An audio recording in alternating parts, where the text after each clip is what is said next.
Wow, I don't know how you managed that. Yeah, it's just survival. You just learn to not fall in love with people.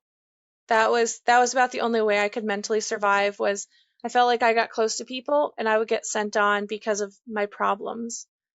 And I learned that I couldn't go anywhere. I had labels like, "Oh, you're the girl from the world," because I came from what they called the outside. I was an outsider. So I would get these labels. You're the girl from the world or you're that girl. I would hear that a lot in churches. As soon as I'd say I'm Rachel Carter and they'd be like, "Oh, you're the girl from the world." And the way it was said, it was so distasteful and it instantly made me feel like I don't belong here. Yeah. So this sense of belonging I went in to try to get a hold of, it was just like slowly slipping from my fingers. So the church I was in after leaving home at 18, they were like, "Well, let's send you to Missouri. We think there's a church down there that you'd fit in really well in." Sure. At that point, I was game to just get out of the area. I thought if I can go somewhere else, I can start over, right? Yeah. Headed down to headed down to Missouri. I made it a month. I made it a month and I fell apart and the church decided that we can't handle this girl. It was dividing the church a little bit because some families thought I should stay and that I just needed time and love. Yeah. And the leadership stepped up and said, "No, she's going to destroy our church if she stays here." What? Hold on. What did they? wh- I'm trying to understand why you were considered a threat to them. Was it just because you had outside world experience? Was it, I mean, why were they so upset? I think it was a couple things. I think it was very interesting. There was a young man that also moved into that community about the same time I did, and we were treated very differently. He moved into a family that had young girls in the home about his age, and there wasn't a problem.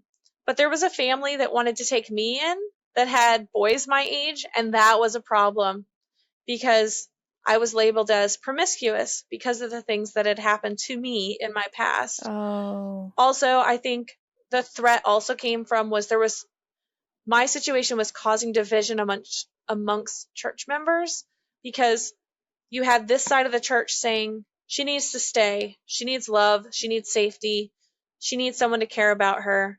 And then you had this other half of the church saying, "Look, like she's going to destroy our churches. She doesn't totally believe like us. Um, she doesn't fit in good enough," because they were much more strict than some of the churches I had been with. No prints, all solids. They wore capes, they wore aprons, they wore coverings that went over the ears. It was much, much stricter. So essentially it was just victim blaming. Hmm. Okay. Yeah.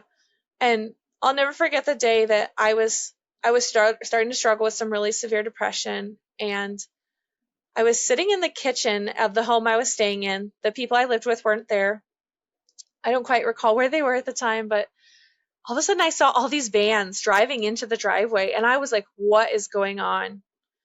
And I ran upstairs to my bedroom because there was probably 4 vans that drove into the driveway. And I'm in the house by myself. I'm a little freaked out.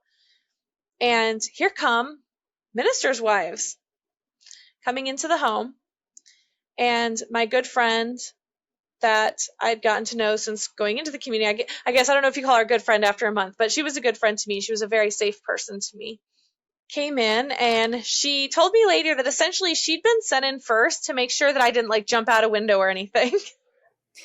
Wow. Because I was so scared. Like, why are all these ministers' wives here? I had not had good experiences with ministry in the past.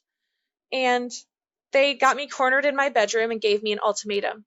You either go back to your family or we're going to send you to Pennsylvania to a place called Lighthouse Haven. And did you have any awareness of what Lighthouse Haven was? Absolutely not. Had no idea. They portrayed Lighthouse Haven like it was this really caring woman that helped you deal with trauma and that I wouldn't have to stay there very long. I would go out there, I would live there. It was never told to me that I was going to just get left there. But I decided that anything was better than going back to my family. Mm-hmm. So they decided that, I don't remember, it was like, I think it was less than 48 hours we were on the road. And it was very quick. Everything went together very quickly. I packed my stuff together, and just recently, my Facebook reminded me, because I hadn't got rid of my internet yet after moving down there, because that was not allowed. Facebook wasn't allowed. And I put a very hopeful post. I think there was something inside me that was hopeful that they were telling me the truth, because I put this on Facebook that I'm going to Lighthouse Haven in Pennsylvania. It's a place for troubled girls to get help. I hope to see you all soon. Whew. So, what happened when you got there? I know from our pre-call that it was an absolute hell house. Um, but you're going there with hopeful eyes, bright-eyed, bushy-tailed, like, all right, let's do this. Finally, I'm going to get the help that I need. Mm-hmm. What was it like? What were you immediately met with when you got there? So when I first got there, it looked like a very average house. Walked in, and the first thing I remember was this bright red carpet. And we were taken, like, shuffled down these steps into this basement and put in a room. Like, all of us were put in a room together. And I was so scared. I was just hanging on to my friend's skirt.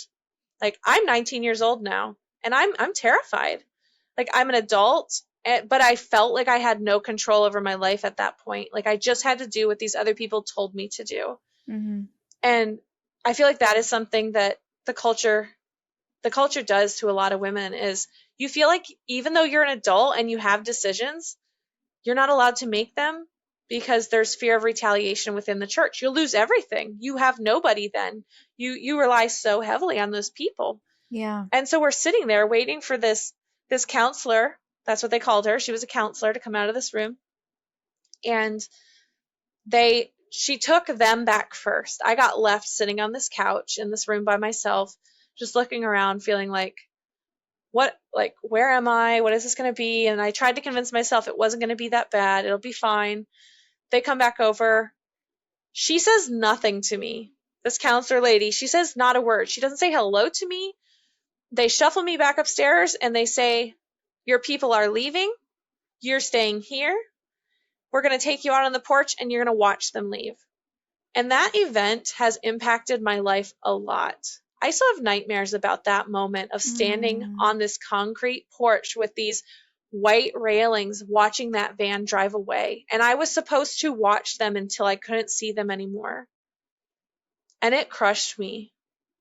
The amount of abandonment I felt in my life from everyone else didn't compare to that. It just, I remember crying and being told to stop crying. It wasn't going to fix anything. And to go downstairs to my room and put my stuff away. It was basically, suck it up. You're here. This is what you're stuck with. Mm-hmm. But I just remember, like, crying that night in my bed. I shared a room with another adult woman there. She was probably I think she was in her upper 40s, that had come in from a Holdeman church. And there was, at the time, I believe there was 6 of us. I'd have to actually think it out and count it through how many of us there were there at that time. She made $75 a day off each of us. Yeah, as time went on, we were expected to also provide for the home. We did catering for outside, like, people would come in and we'd cater for them. She got paid for that. We would get sent to work for other families. She got paid for that. When she would take us to church on Sunday, we weren't allowed to talk to anyone. We would get herded into church like cattle and not allowed to talk to anyone, supposed to keep our eyes to the front. You just felt like you weren't a human anymore. I remember I used to look out over the field and I would see these dairy cows, and I felt like they meant more to God than I did. Oh. They at least were allowed to be free. I was just trapped in this prison. I remember I couldn't open my bedroom window. They were like stuck. You could unlatch them and they would move. And if you'd look up, like, because we had basement bedrooms, all of us girls were in the basement, and that door would get locked at night. You didn't get to come up. You were basically, when that door closes at night, you are trapped down there. We did CAM sewing projects. We spent a lot of time at the sewing machine, a lot of hours writing Bible verses. There was also food withheld there. It was a punishment for, not behaving, not doing what the counselor wanted.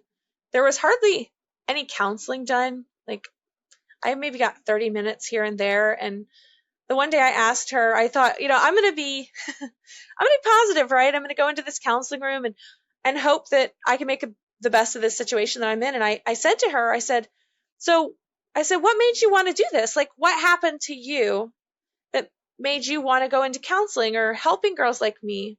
And she goes, oh, nothing happened to me.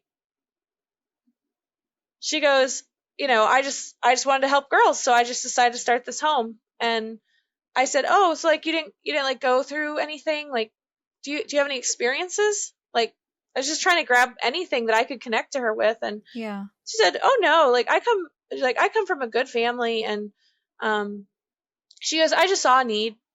Like, that was the response. And I asked her, I said, how long do I have to be here? And she said, well, your church is very disappointed with you. And from the things they told me are wrong with you, you'll probably be here for at least a year. Whew. And I remember just like erupting into tears and just these alligators, just flood of emotions pouring onto the table, and her getting out a bottle of sanitizer and sanitizing the table while I'm crying. Oh my gosh. And I instantly just shut off right there. I shut down every emotion I had and decided I'm not going to feel in front of this lady anymore. Inside that particular home, we were not allowed to hug each other. We were not allowed to, if somebody was crying or anything, there was no hand to be put on a shoulder. We were deprived of human touch. It felt like we were deprived of human love. Everything was work based, it was performance based. And then there was abuse that went on there as well. This counselor had what we called a massage room. And I know that I'm not the only girl that suffered at the hands of that counselor in that room.